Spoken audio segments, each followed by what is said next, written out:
tournament day at the LVO. I'm Skari, your grateful host, and you've seen me go to England, back to Canada, down to Vegas, just for this event, and it was all thanks to you guys. So now I get to go and play 6 to 10 great games over the next 2 to 3 days against a variety of different opponents. I'm super excited. The venue's fantastic, the armies are great, the tables look great, so let's dive in to the action. The Dark Kid. And it was tournament day. I woke up before the sun had come up, headed out to breakfast, and then headed to the hall. We are now walking to the tournament hall. We just had food, and I'm gonna go to BCP. Me, register, me. I guess I'm using a crapple. Other than that, it's tournament day. I'm excited. We got Eldar, we got Guard, and, well, Dark Eldar, so 3 Drukhari players in frame. Yeah! And the 1 Imperial player. Boo! I want to say, Vegas is gorgeous. There's like, even though it's all really fake, it's all really pretty. So, the Bally's and Paris are kind of together. It's like 2 of the big casinos. And the hall was massive. There was 662 players that started on the first round. And even when we were there looking at it, the hall was huge. Okay, we're waiting for round 1 to start. Hanging out with the pros. The hall is massive. It's, I don't know how many people have physically registered. I guess we can check that out. 720 registered, okay. So, 800 people signed up, 10% drop rate. That's 720, which is kind of like what I expect. Don't count them out yet. Oh, still 5 minutes. We'll have another 80 players registered in 5 minutes. 5 minutes, new record. They might be on the stream, which is really exciting, on round 3. Cool. Hello. Say hi to the cameras. Hello. I like your shirt. Thanks. It's a lot of bling. Ooh. Round 1 at the LVO. My opponent was playing Nurgle Renegade Chaos Space Marines. He had about 6 squads in Rhinos, he had some Possessed in there, he had some trees to summon, and some, like a Defiler and stuff. Interesting list. The Talos just ate everything up. End of round 1, I played Mike, a Renegade Chaos Marine player that played Mark and Nurgle, lots of Rhinos rushing in my face. I got a 38-point win out of that one, so going into round 2 with a W, the pyramid starts climbing. So let's see how it goes. It's been great, loving to meet all you guys. That's fantastic. Thank you so much for coming up and saying hi as I've been playing and everything. It's been great. So my round 2, I ended up playing against Space Wolves with guard support and a Forge World Knight. I played very cagey this game. I was afraid of the matchup, and I stacked one side of the battlefield and hit that one side with the Knight pretty hard with my Talos and my Grotesques. I was able to get rid of the Long Fangs at long range and the aggressors before they got aggressive, and then was able to take the Wolfen out at range with proper screening. It was great to go around and just see the whole, with friends. The traveling was fantastic. Got to meet Ace Face from Twisted Dice. I even got to meet Lawrence from Tabletop Tactics. And then we were on to Game 3. Round 3, I ended up facing Alex Harrison. His list was very tough. 7 flyers with Inari jet bikes. I knew I was going to be in for a rough game. Sadly, not a game I enjoyed very much. I'm not going to elaborate on this video, but needless to say, I tried my best to get as many points as possible this game. Okay, so end of day 1, and I did lose my 3rd round. Tough fought match. Sadly, didn't really enjoy the game too much, but not going to go into much detail. But onwards and upwards. Tomorrow is day 2, rounds 4, 5, and 6. So I'll be filming a little bit more now that I've taken a loss. and hopefully you guys can enjoy the awesomeness that is LVO. One of the cool things about Vegas is all the cool sights you get to do and see while you're at the LVO Championship. We went to this really cool place for dinner called the Heart Attack Grill that had the waitresses spank you with a pallet if you didn't finish your food. Let me say I finished my food that night. And then it was round 4, and I was facing demons. So, horrors, 30 of them, lots of demon princes, a Zangor bomb, brimstones for screening, variety of different things that I have played this match before, and I knew I could go wrong, very, very wrong. My opponent misjudged my Vex of the Mask, charged in, and the Grotesques killed his Khorne Demon Prince. That was on turn 2, and the game essentially went downhill for my opponent then, as I was able to mop up the rest of the Demon Princes and the Contemptor Dreadnoughts that he had with the Nurgle Butcher Cannons as well. Really cool list, really great guy out from BC. It was a pleasure to play another Canadian, and going into a win, I decided to go get some food with the guys and then get ready for round 4, and I was playing none other than Manny and his Death Watch. What a great game that was about to be.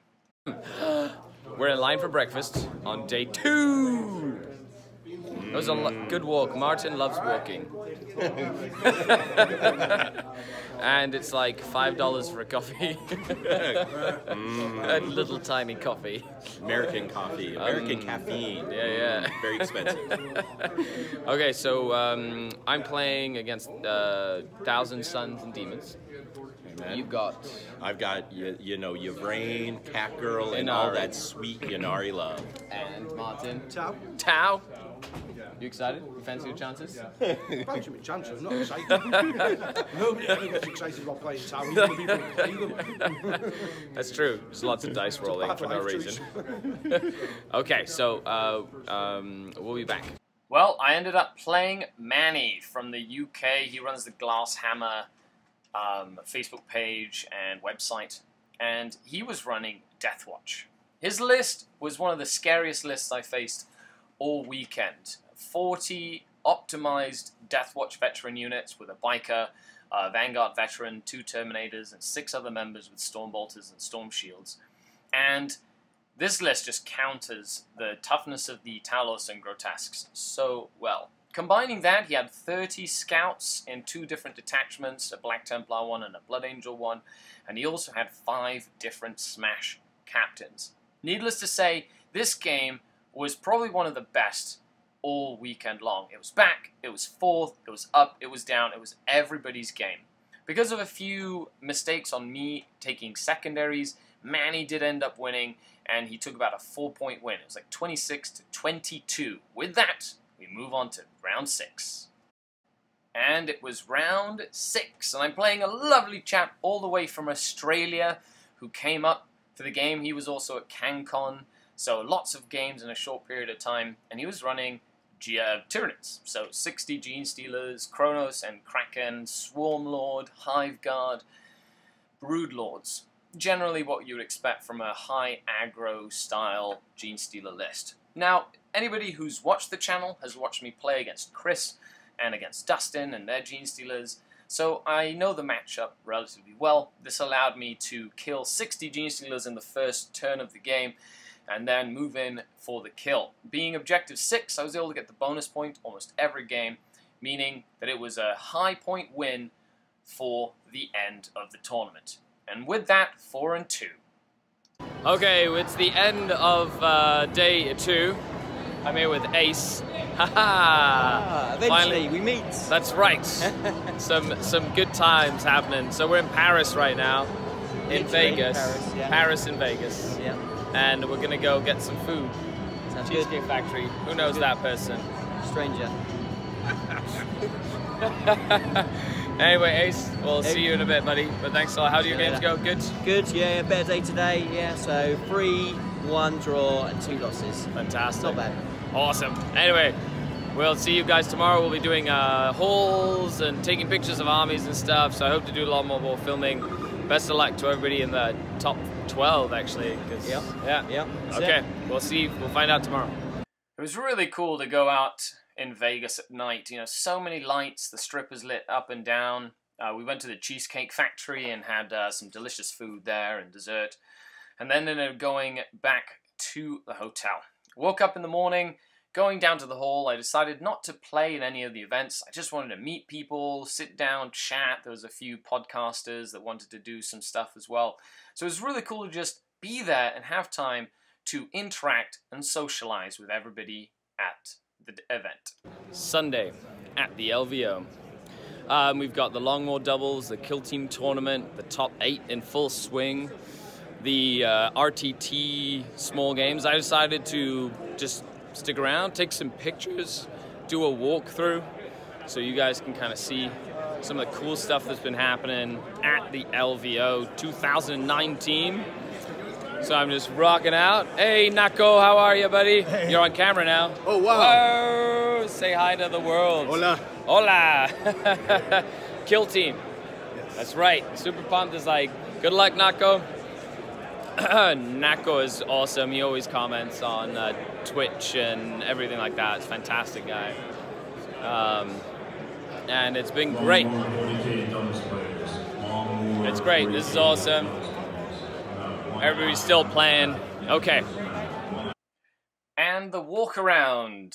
Got to see some really cool looking armies. From really neat looking Dark Eldar that were all converted up to Imperial Guard armies to Tau armies to everything. The hobby level on display at the LVO was incredible. You know, people going for Renaissance Man and really showing off their painting skills. You know, it just really shows how varied the hobby is, but also the passion and the love that gets put into painting and modeling and converting, and just bringing your toy soldiers to play in an event that happens once a year. It was massive. It was awesome. Honestly, it was really cool to see the Long War doubles happen, and they were having a lot of fun. The Sunday RTTs were in pods of 8 players, and each winner of each pod basically took $100 home. I also got to stop by the narrative event. They were having a lot of fun. Saw some really cool converted armies and whatnot. It was awesome. All in all, amazing hobby. Wanted to give a shout out to Adam Abramowitz and the Army Painter staff. Thank you so much for the paint set. I cannot wait to try them out. Pablo, you're a gentleman and a scholar. It was awesome to meet Pablo. I cannot wait to hang out more and see you at other events in down in the US. And last but not least, Reese. Reese and I had a great chat. You know, Reese is a fellow entrepreneur, and it's awesome to see how much work and effort goes into bringing so many hobbyists together. A huge shout out to Reese and Frankie and the whole Frontline Gaming staff. It was a pleasure to be able to fist bump with the best of the best. With that, it was the end of the event. It's Monday morning. LVO has come and gone. Packing up, ready to go back to Canada. It's been such a crazy experience, and I can't wait to get back to the studio and essentially break down how everything went. So, from now, you're going to see my trip back. I go on a plane at 11 p.m. tonight, and then I get to Detroit, and then I get to Canada about 9:30 in the morning. And then I have, on Thursday, a date with Mini Wargaming, which I'm very excited about as well. So I hope you guys have enjoyed the journey so far. The last leg is finally here. Let's dive right in to the journey home. Gorgeous day outside on the Las Vegas Strip. Martin and I took a walk around. We went down to places like the Disney Store and just walked around in the sunshine, taking in the amazing looking hotels and casinos and just walking up and down and really kind of soaking in the full Vegas experience. It was a great run. I'm really excited and happy that I was able to make it, and just being able to soak in the sights with some time was worth it. Just walking around with Martin, last day in Vegas. That's right. We're on the Strip. Super fun stuff. It's been crazy experience. Yes. Lots of walking. Too much walking. Then we go to the airport, and then to brave the Canadian winter once again. Well, at least in my case. Yes. Although, Let's go back to Liverpool. yeah, that was colder than I thought. Okay, we're going to continue enjoying the sun. And here's some pictures. See you later. It was great. We saw the Palazzo, we saw the Venetian, we saw the classic casinos and hotels, the Flamingo, that just make the history of Vegas the history of Vegas. It's crazy how a city that big has basically been created on nothing but the use of excess, and everything is just bigger, better, and badder than normal, you know, in the middle of the desert. And this was an all-day thing. Our flights didn't leave until 11:30 at night, when we got back to the hotel to grab our luggage and essentially make our way to the airport. Goodbye, Vegas. It's been nice hanging out.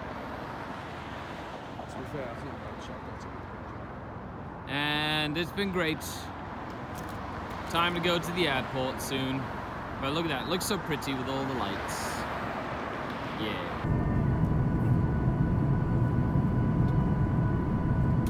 With that, the journey comes to an end. Vegas, farewell until 2020. Back in Toronto, I was very happy to get a direct flight, which was awesome. But this is the story of Skari going there and back again. I am so very happy, so thankful that all of you were a part of this journey. Thank you so much. And I hope that you guys follow as the 2019-2020 season starts up and we start the journey to get there again next year, all over again. Skari out.